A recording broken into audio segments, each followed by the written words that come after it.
Thank you, Dr. Cohen.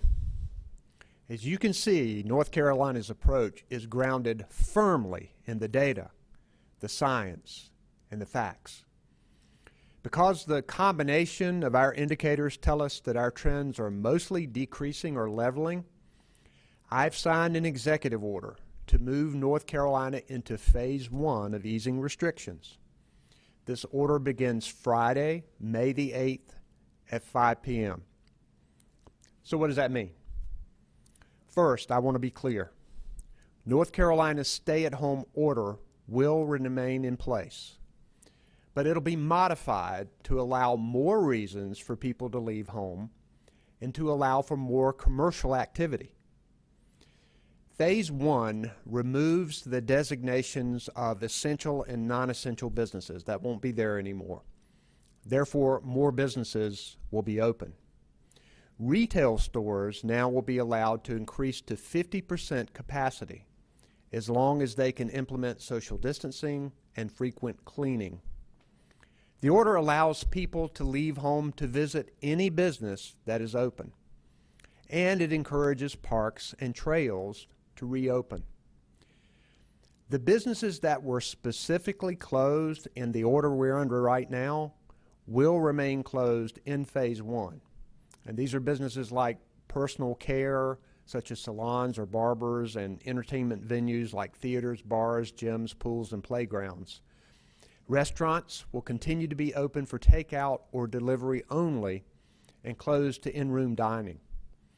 These are businesses where social distancing is difficult, and they will have the opportunity to open and do more in Phase 2 when we get there.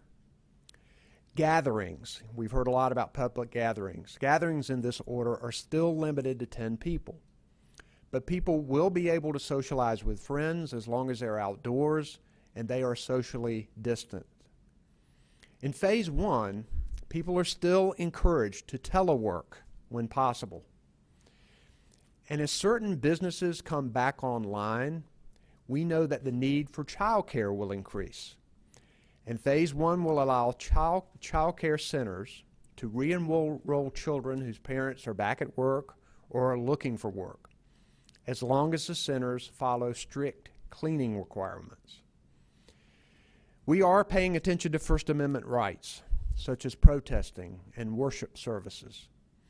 Under this order, these activities are allowed outdoors with more than 10 people, as long as there is social distancing.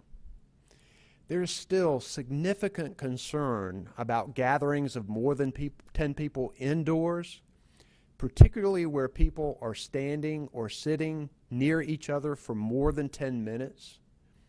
The chances for spreading the virus are significantly greater in these circumstances.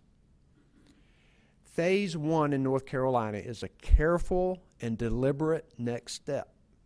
We have flattened the curve, but we hadn't eliminated COVID-19.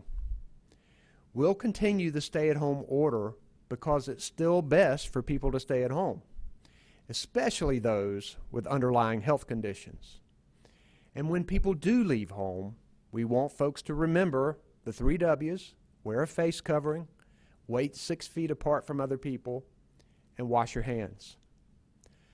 Cloth face coverings like we wear here in the EOC, the Emergency Operations Center, can be simple and homemade. The main purpose of a face covering is to protect other people in case you have COVID-19 and just don't know it yet. This protection works best if you also wash your hands and wait 6 feet apart from other people. This order that I've signed today, it will take effect on May 8th, and it is set to expire on May 22nd. But if our indicators are not in the right place, we'll extend Phase 1 longer than 2 weeks. We are easing restrictions in a data-driven way. Now, I know people are eager to work and eager to play, but I know that people are also worried about how this virus could affect them and their families. Feeling that impatience and that concern at the same time is difficult and confusing. Phase 1 is designated And phase one is designed to be a limited easing of restrictions that can give people safe opportunities to socialize and boost parts of our economy while keeping important safety restrictions in place. You know, we can only boost our economy when people have confidence in their safety. Fighting this virus requires all of us to do our part. I've seen countless stories of North Carolinians looking out for each other as we work to make it through day by day. In fact, whenever you stay home or sanitize a grocery cart, go out wearing a face covering, stay physically distant, you are looking out for your neighbor. These stories about people give me hope. They remind me that even though we're not physically together often, we are still in this together. In addition to Dr. Cohen today, we're joined by our Secretary of Public Safety, Eric Hooks, and our Director of Emergency Management, Mike Sprayberry. Monica McGee and Connie Jo Hutchinson are our sign language interpreters, and behind the scenes, Jackie and Jasmine Mativier are our Spanish language interpreters. We're now going to take questions from the media. We'd ask you to identify yourself first and then state the name of your organization, and all of us here will be available to answer questions. So we'll take the first